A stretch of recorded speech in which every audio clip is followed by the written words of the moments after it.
नमस्कार, आप देख रहे हैं 10 का दम। आपके साथ मैं हूं कंचन डोगरा नेगी। इस वक्त की बड़ी खबर आपको बताएंगे। ग्रेटर नोएडा से आती बड़ी खबर, जहां सोसाइटी की लिफ्ट में दंपत्ति बच्चे संग फंसे। करीब 20 मिनट तक तीनों लोग लिफ्ट में फंसे रहे। लॉ रेजिडेंसिया सोसाइटी का यह मामला। आरोपों के मुताबिक इमरजेंसी बटन दबाकर मदद मांगने पर भी मदद नहीं मिली। ये एक बड़ी बात। मेंटेनेंस डिपार्टमेंट पर भी लापरवाही के आरोप लग रहे हैं। आरोपों के मुताबिक कॉल करने पर वहां से भी कोई मदद नहीं पहुंची। यह भी खबर है कि लिफ्ट में लगे हुए एआरडी यानी कि ऑटोमेटिक रिसोर्स डिवाइस सिस्टम भी काम नहीं कर रहे थे। अगर वो काम कर रहे होते तो शायद लिफ्ट पास के फ्लोर पर जाकर खुल जाती, लेकिन ऐसा भी नहीं हुआ। तो आप समझिए, बड़ी बड़ी इमारतें जहां पर बिल्डर जाने से पहले पूरा भरोसा देते हैं कोई परेशानी नहीं होगी, भारी भरकम मेंटेनेंस की रकम वसूली जाती है लोगों से, लेकिन मेंटेनेंस के नाम पर आप देखिए चलती लिफ्ट जो बंद हो गई, जिसमें दंपत्ति बच्चे के साथ फंस गए। 20 मिनट तक निकलने के लिए जद्दोजहद इन्होंने की है। लिफ्ट के अंदर का वीडियो आप देख रहे हैं जो बनाया गया है। सारे सिस्टम फेल साबित हो गए। लॉ रेजिडेंसिया सोसाइटी का ये मामला है। ऐसे में बच्चे रहते हैं ना जो बहुत घबराते हैं, रोने लगते हैं। लिफ्ट में लाइट खुली ही नहीं। B2 B1 कहीं तो खुल ही जाती थी जाकर के, हाँ, किसी फ्लोर पे B2 पे जाकर खुल जाना तो चलो। ऐसे में बच्चे रहते हैं ना जो बहुत घबराते हैं, रोने लगते हैं। ये बच्चे तो घबराने लग जाते हैं। घबराहट तो हो ही नहीं है। ये T3 की लिफ्ट, बड़ी वाली लिफ्ट में हम 3 लोग फंसे हैं और कोई सुनवाई नहीं हो रही यहाँ पे, ना मेंटेनेंस।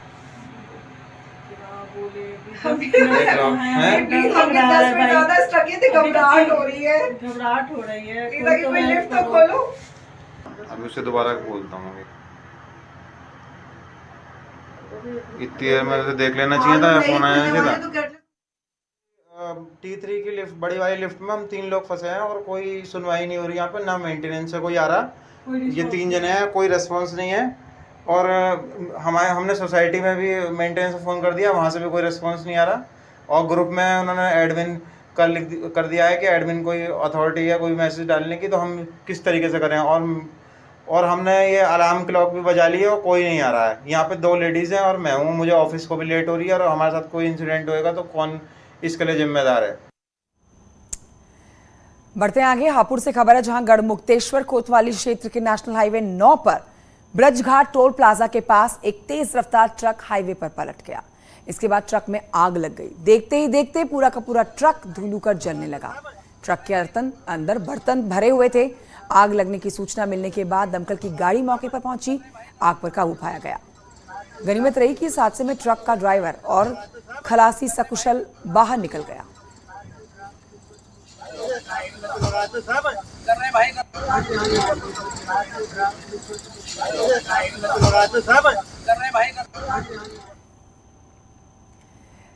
खबर सीतापुर से, जहां पर एक मगरमच्छ पानी से निकलकर रिहायशी इलाके में पहुंच गया। मगरमच्छ को देखकर ग्रामीणों में हड़कंप मच गया। लोगों ने काफी मशक्कत के बाद मगरमच्छ को रस्सी से बांधा। वन विभाग को इसकी सूचना दी।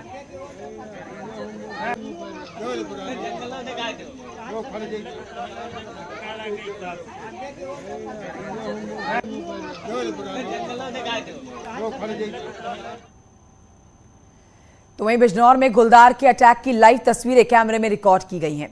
यहां गुलदार ने राहगीरों पर हमला किया है। लोगों की चीख पुकार निकल गई। चीख पुकार सुनकर गुलदार वहां से भाग गया। किसी राहगीर ने इसका वीडियो भी बनाया, सोशल मीडिया पर डाला। ये वीडियो वायरल है। आपका तो आ गया बच गया यार, आपका तो आ गया बच गया यार,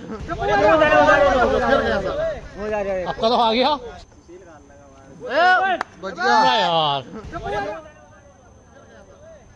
आपका तो आ गया। और अब आपको बताते हैं कि सूबे में कई जगह पर पुलिस और बदमाशों के बीच में मुठभेड़ हुई। हम आपको दिखाएंगे 3 जगहों की अलग अलग तस्वीरें। ये तस्वीरें आपको बताएंगी किस तरह से पुलिस के साथ बदमाशों की मुठभेड़ हुई है, जिसमें बुलंदशहर, नोएडा, गोरखपुर की आप तस्वीरें देखेंगे।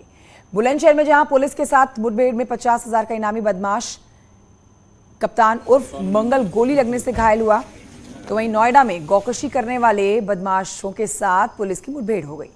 मुठभेड़ में एक बदमाश जिसके पैर में गोली लगी, उसके 3 साथी मौके से फरार हो गए। गोरखपुर में अंतर जनपदीय 2 गौ तस्कर जो हैं वो पुलिस की मुठभेड़ में पकड़ा गया है। एक बदमाश को गोली लगी, वो घायल हो गया, उसके 2 साथी भी फरार हुए हैं। और आइए बुलंदशहर, नोएडा, गोरखपुर की तीनों खबरें आपके सामने विस्तार से रखेंगे। सबसे पहले बात करेंगे बुलंदशहर की। यहां पर बवरिया गैंग के सदस्यों से पुलिस की मुठभेड़ हुई थी। इसमें 50,000 का इनामी बदमाश इनामी कप्तान उर्फ मंगल पुलिस की गोली लगने से घायल हुआ। उसका दूसरा साथी अंधेरे का फायदा उठाकर फरार हो गया, जंगल की ओर भागा है। मुठभेड़ में एक सिपाही घायल हुआ, उसके पास से तमंचा, कई कारतूस, एक बाइक पकड़े गए वांटेड बदमाश से बरामद की गई।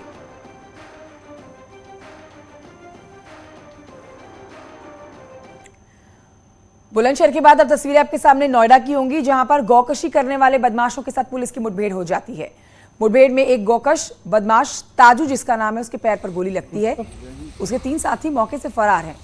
उनके लिए ऑपरेशन चलाया जा रहा है, लेकिन घायल बदमाश जिसकी तस्वीरें आप देख रहे हैं, इसके पास से तमंचा, कारतूस और गौकशी में इस्तेमाल होने वाला सामान बरामद किया गया। घायल बदमाश को इलाज के लिए अस्पताल भेज दिया गया, जहां से अब थाने ले गई है पुलिस। प्रभारी फार्मूला 1 डनकौर को विकास कुमार को एक सूचना प्राप्त हुई कि अट्टा फतेहपुर के जंगल में गोकशों के द्वारा गोकशी की जा रही है। सूचना पे वो अपनी टीम को लेकर के यहाँ पे आए, तो जो गोकश थे उनके द्वारा पुलिस पार्टी पे फायरिंग की गई। काउंटर एक्सचेंज में एक बदमाश के पैर में गोली लगी है, जिसका नाम ताजू है, जो यहीं अट्टा फतेहपुर का रहने वाला है। उसके 3 साथी अंधेरे का लाभ उठाकर भागने में सफल हो गए हैं, जिनके लिए पुलिस टीम लगातार कॉम्बिंग कर रही है।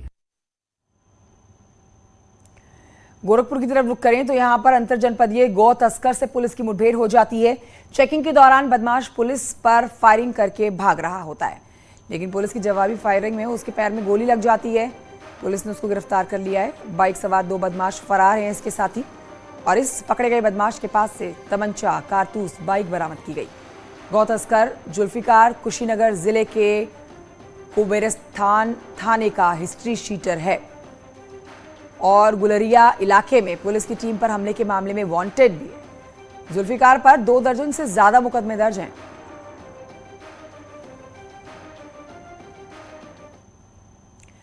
आइए बढ़ते हैं आगे, आपको बताते हैं कि यूपी विधानमंडल का मॉनसून सत्र कल यानी कि 19 तारीख से शुरू हो रहा है। इसको लेकर आज लखनऊ में बैठकें होने वाली हैं। एक के बाद एक 3 बड़ी बैठकें आज होंगी। सबसे पहले दोपहर के 12:30 बजे सर्वदलीय बैठक होगी। सारी पार्टी के विधायक इस बैठक में मौजूद रहेंगे, जिसमें मुख्यमंत्री योगी आदित्यनाथ भी होंगे शामिल। और इसके बाद शाम को मुख्यमंत्री आवास पर बीजेपी विधायक दल की बैठक होगी। सत्र को लेकर रणनीति बनाई जाएगी, क्योंकि हंगामेदार रहने के आसार है। इस सत्र के विपक्ष सरकार को घेरेगा, तो विपक्ष के सवालों के जवाब किस तरह से दिए जाएं, ये आज की इस बैठक में तय किया जाएगा। एनडीए के विधायकों और एमएलसीज की भी बैठक होने वाली है। ये आज की सबसे आखिरी बैठक होगी, शाम में ये बैठक होगी।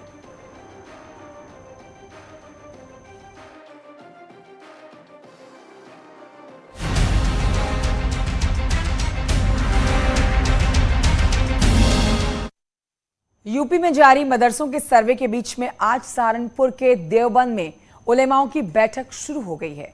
अब से थोड़ी ही देर पहले ये बैठक शुरू हुई है। इस बैठक में 400 से 500 उलेमाओं के पहुंचने की उम्मीद जताई गई है। तैयारियां पूरी कर ली गई थी। हमारे सहयोगी यहां से आपको डिटेल्स भी दे रहे थे, जहां पर उलेमाओं का आने का सिलसिला शुरू हो रखा था, लेकिन अब ताज़ा अपडेट की बैठक शुरू हो चुकी है। इस सम्मेलन के खत्म होने के बाद देखिए मौलाना मुफ्ती अबुल कासिम नोमानी जो हैं और जमीयत उलेमाए हिंद के प्रमुख मौलाना अरशद मदनी प्रेस कॉन्फ्रेंस करेंगे। सबकी निगाहें इस प्रेस कॉन्फ्रेंस पर रहेगी। सम्मेलन के बाद ये स्पष्ट हो जाएगा कि दारुल उलूम देवबंद इस प्रदेश सरकार के फैसले का समर्थन करता है, जिसमें मान्यता प्राप्त, गैर मान्यता प्राप्त मदरसों के सर्वे को लेकर एक ये बड़ा कदम उठाया गया है, जिसमें मदरसों की सर्वे हो रहे हैं। दारुल उलूम देवबंद इसका समर्थन करता है, विरोध प्रेस कॉन्फ्रेंस में पता लगेगा।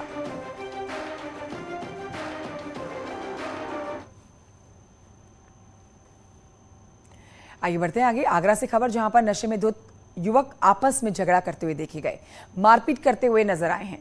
कार सवार युवकों के बीच में झगड़े का यह वीडियो सोशल मीडिया पर वायरल है। बताया जा रहा है कि एक रूफटॉप बार के बाहर कार सवार युवकों में किसी बात को लेकर कहासुनी हो गई। धीरे धीरे ये कहासुनी इतनी बढ़ गई कि आपस में गुत्थम गुत्थी शुरू हुई, मारपीट शुरू हुई, गाली गलौज की गई। खबर है कि झगड़ने वाले सभी युवक नशे की हालत में थे, इसलिए झगड़ा और भी बढ़ गया।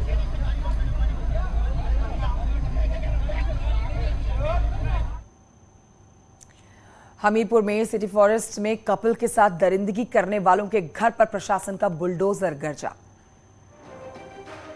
इन सभी 11 आरोपियों के खिलाफ पुलिस ने कार्रवाई तो कर दी है, जेल में इनको डाला है, लेकिन अब इनके घर पर बुलडोजर जो गरजा है उसकी तस्वीरें आपको दिखा रहे हैं। आपको ध्यान होगा कि कुछ दिन पहले सिटी फॉरेस्ट में प्रेमी युगल के साथ कुछ मंचलों ने हैवानियत की थी, वीडियो भी बनाया, सोशल मीडिया पर वीडियो डाला और वीडियो वायरल हो गया। अब उसी वायरल वीडियो पर पुलिस ने कार्रवाई की और 11 लोगों को धर दबोचा, जेल में डाला गया है। लेकिन जो ये तस्वीरें आपके सामने हैं, ये कल शनिवार की तस्वीरें हैं। उन तमाम 11 आरोपियों के ऊपर, उनके घर के ऊपर ये बुलडोजर गरजा है। महिला और एक युवक के साथ उस क्षेत्र के कुछ लोगों ने अभद्रता की थी।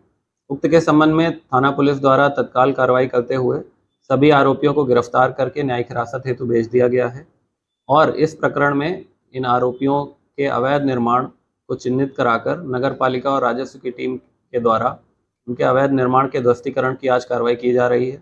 साथ ही इन पर गैंगस्टर एक्ट की कार्रवाई प्रचलित है, जिसके अंतर्गत इनकी अन्य संपत्ति को भी कुर्क किया जाएगा। पुलिस महानिदेशक लॉजिस्टिक श्री विजय कुमार मौर्य जी, अपर पुलिस महानिदेशक कानून व्यवस्था श्री प्रशांत कुमार जी, आज के इस कार्यक्रम में उपस्थित सभी हमारे वरिष्ठ पुलिस अधिकारीगण और उपस्थित भाइयों बहनों, विगत 5 वर्ष के अंदर देश की आबादी के सबसे बड़े राज्य में बेहतर कानून व्यवस्था की स्थिति के लिए पुलिस आधुनिकीकरण की जिस प्रक्रिया को हम लोगों ने प्रारंभ किया था, मॉडर्न प्रिजन वैन उसी श्रृंखला का एक हिस्सा है। 56 मॉडर्न प्रिजन वैन को आज गृह विभाग को समर्पित करते हुए मुझे अत्यंत आनंद की अनुभूति हो रही है। मैं इसके लिए गृह विभाग को और कारागार विभाग को संयुक्त रूप से इसके लिए हृदय से बधाई देता हूं। हम सब जानते हैं कि प्रदेश के अंदर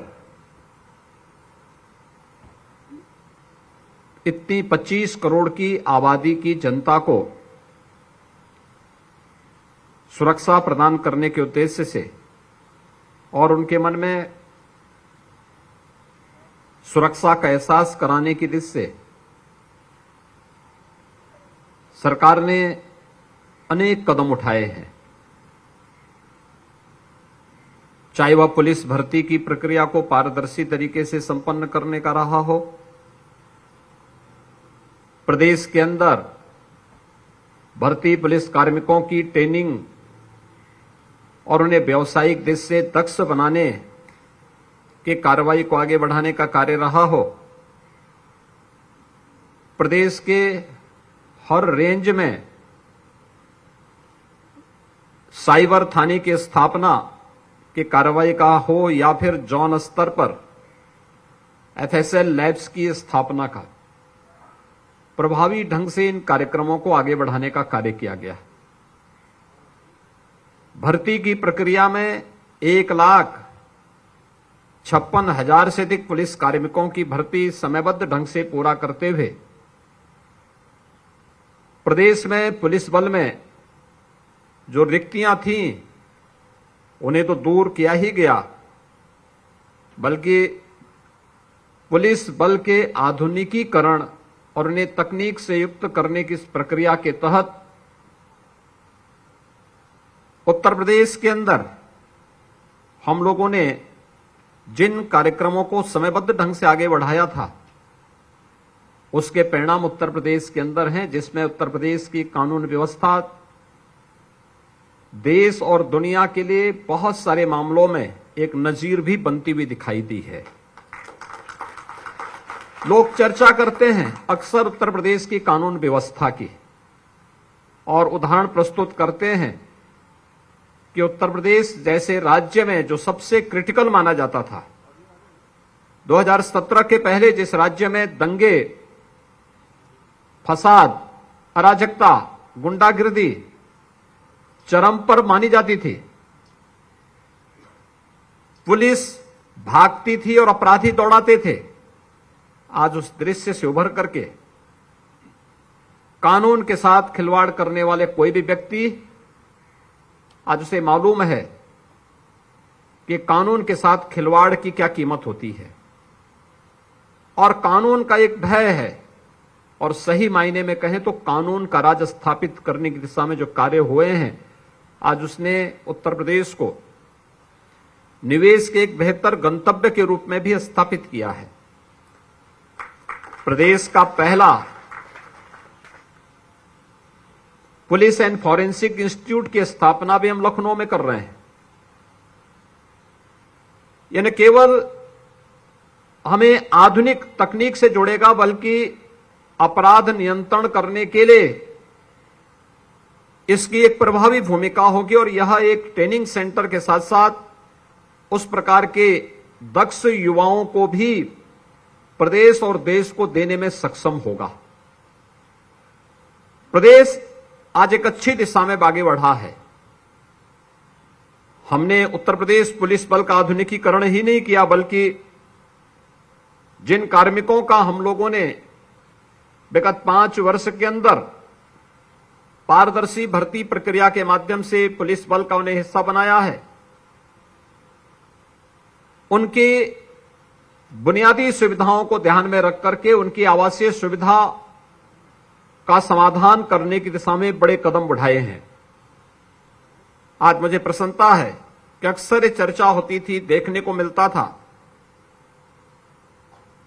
कि जेल से अदालत तक या अदालत से जेल तक वापस लाने के लिए जिन वाहनों का उपयोग पुलिस बल करता था वे पुराने पड़ चुके होते थे, उनमें तकनीक का कहीं उपयोग नहीं किया गया था और बहुत बार या तो कैदी वहां से भागते थे या फिर आपराधिक गिरोह उन पर हमला करके कैदियों को छुड़वाने का भी शरारतपूर्ण चेष्टा करते थे। ये मॉडर्न प्रिजन वैन जो 56 की संख्या में आज यहां उपलब्ध कराए जा रहे हैं, ये हर प्रकार की तकनीकी युक्त एक ऐसे वैन हैं जहां पर जो पुलिस कर्मी रहेंगे वे तो सुरक्षित रहेंगे ही, कैदी को भी जेल से कोर्ट तक और कोर्ट से वापस सुरक्षित जेल तक पहुंचाने में इनके माध्यम से मदद मिलेगी। एक एक गतिविधि को सीसीटीवी कैमरे के साथ जोड़ने और आवश्यकता पड़ने पर पैनिक बटन का इस्तेमाल करने में भी उसका इस्तेमाल किया जा सकता है। हर एक गतिविधि को कैद करने और ऑटो लॉक से उसे युक्त करने की इस प्रक्रिया के साथ जोड़ने का जो कार्य हुआ है, आज वह यहां पर यह मॉडर्न प्रिजन वैन के रूप में उत्तर प्रदेश गृह विभाग और कारागार विभाग के लिए इन सब का उपयोग करेगा।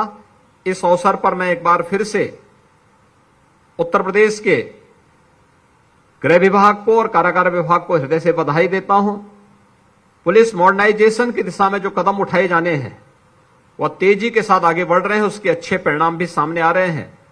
मैं विश्वास के साथ कह सकता हूं कि उत्तर प्रदेश पुलिस बल न केवल देश के अंदर सबसे बड़ा, दुनिया का सबसे बड़ा पुलिस बल है, बल्कि इस पुलिस बल के माध्यम से हम लोग उत्तर प्रदेश के 25 करोड़ जनता के मन में विश्वास की सुदृढ़ भावना को और पुख्ता करने में हमें मदद मिलेगी। मैं एक बार फिर से मॉडर्न प्रिजन वैन के समर्पण के लिए आयोजित इस कार्यक्रम के अवसर पर सभी संबंधित को हृदय से बधाई देता हूं और विश्वास व्यक्त करता हूं कि हम लोग आज के परिप्रेक्ष्य में तकनीक का उपयोग करके, अधिकाधिक उपयोग करके प्रदेश के और जन साधारण के मन में विश्वास की भावना को सुदृढ़ करने में सफल होंगे। पूरे कार्यक्रम के प्रति मेरी शुभकामनाएं। धन्यवाद। जय हिंद। बहुत बहुत धन्यवाद माननीय मुख्यमंत्री जी।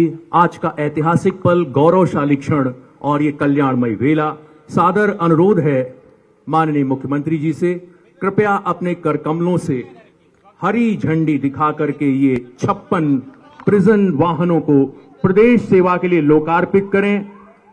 एक यादगार क्षण, गौरवशाली अवसर, तालियों से ये बहुत ही एक ऐतिहासिक गौरवमय क्षण है। जोरदार तालियों के साथ इस अवसर को आप लोग इसमें सहभागी बने। प्रदेश को भय मुक्त, अपराध मुक्त, सुरक्षित और सर्वोत्तम प्रदेश बनाने का जो माननीय मुख्यमंत्री जी का संकल्प है, उसकी सिद्धि में ये वाहन वज्र के समान रहेंगे। तालियों की कमी ना हो, करतल ध्वनि से इन सभी वाहनों को अपना आशीर्वाद दीजिए, शुभकामनाएं दीजिए। अपने प्रदेश के विकास और उन्नति में ये मुख्यमंत्री योगी आदित्यनाथ आज अपने आवास से मॉडर्न प्रिजन वैन का हरी झंडी दिखा रहे हैं। आप देख सकते हैं हमारे कैमरे में, ये वो वैन है जो जेल से कोर्ट तक लेके आएंगी बंदियों को और कोर्ट से जेल पहुंचाएंगी। जिस तरीके से मुख्यमंत्री योगी आदित्यनाथ ने अपने संबोधन में कहा कि ये वैन उत्तर प्रदेश की कानून व्यवस्था दुरुस्त करने के लिए काफी सहायक साबित होंगी। दरअसल इन वैनों से ना बंदी भाग सकेंगे और ना ही इन पर हमला किया जा सकेगा।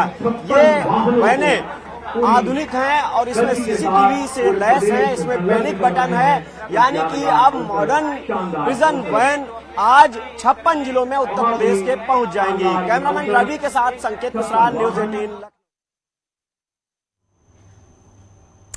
तो मेरे सहयोगी को आप सुन रहे हैं। संकेत इस समय यहाँ मौजूद हैं। मुख्यमंत्री योगी आदित्यनाथ ने 56 जिलों के लिए मॉडर्न प्रिजन वैन को हरी झंडी दिखा दी है। अब देखिए 56 जिलों में ये जो वैन्स आप देख रहे हैं इस समय तस्वीरों में, ये मौजूद रहेंगी। हाईटेक है बिल्कुल ये वैन्स, जिसके अंदर सीसीटीवी कैमरे हैं और वो हर सुविधा है जो एक पुलिस अधिकारी को जिसकी ज़रूरत होती है। और इससे बंदी जो इस वैन के अंदर रखे जाएंगे उनको कड़ी सुरक्षा के बीच में जेल ले जाया जाएगा। ये तस्वीरें आपके सामने इस समय ताली बजाते हुए हरी झंडी जो दिखाई गई है मुख्यमंत्री योगी आदित्यनाथ की तरफ से। तमाम बड़े अधिकारी इस समय मंच पर मौजूद, पुलिस महकमे के आला अधिकारी इस समय मुख्यमंत्री योगी आदित्यनाथ के साथ मंच पर मौजूद हैं, जिन्होंने खुद जानकारी दी। मुख्यमंत्री ने खुद बताया कि ये prison vans, high tech prison vans जो हैं बेहद ज़रूरी है उत्तर प्रदेश पुलिस के लिए, क्योंकि जिस तरह से उत्तर प्रदेश में क्राइम का रेट नीचे गया है, उस क्राइम के रेट को और नीचे गिराने के लिए और प्रदेश के अंदर सुरक्षा व्यवस्था, चाहे महिला सुरक्षा को लेकर हो, चाहे क्राइम कम करने को लेकर हो, बढ़ाने के लिए इस तरह की वैन्स की बेहद ज़रूरत है। हाईटेक है, इनके अंदर सीसीटीवी कैमरे लगे हुए हैं और जो देखिए कैदी इसके अंदर रहेंगे उनके ऊपर कोई निशाना नहीं साध सकता है, उनको कोई नुकसान नहीं पहुंचाया जा सकता है, उनको देखा भी नहीं जा सकता है हालांकि। तो ये बिल्कुल मॉडर्न प्रिजन वैन जिनको हरी झंडी मुख्यमंत्री योगी की तरफ से दिखाई गई है। कार्यक्रम इस समय भी चल रहा है। आज का समय रविवार के दिन सुबह 10 बजे का समय इस कार्यक्रम को करने का, जिसका आगाज किया गया और अब कार्यक्रम अपने आखिरी पड़ाव पर है, क्योंकि 26 जिलों के लिए ये मॉडर्न प्रिजन वैन्स जो हैं वो रवाना कर दी गई हैं। अपने लक्ष्य को साधते हुए ये मॉडर्न प्रिजन वैन्स आगे बढ़ चुकी हैं। अब पूरा उत्तर प्रदेश पुलिस महकमा आधुनिक हो चुका है, हाईटेक हो चुका है। मुख्यमंत्री जी का संकल्प है, उसकी सिद्धि में वज्र के समान रहेंगे। तो इन प्रिजन वैन्स के आने के बाद पुलिस महकमे में काफी खुशी है और तमाम पुलिस अधिकारी भी इस जरूरत को जो पूरा किया गया है उसके लिए मुख्यमंत्री योगी आदित्यनाथ का धन्यवाद भी कर रहे हैं। तस्वीरें मुख्यमंत्री के इस कार्यक्रम से रवानगी की अब आगे बढ़ चुके हैं, अगले किसी कार्यक्रम में शिरकत करेंगे। आज बैठकों का दौर चलना है, कल से ये बहुत ही एक ऐतिहासिक गौरवमय क्षण है।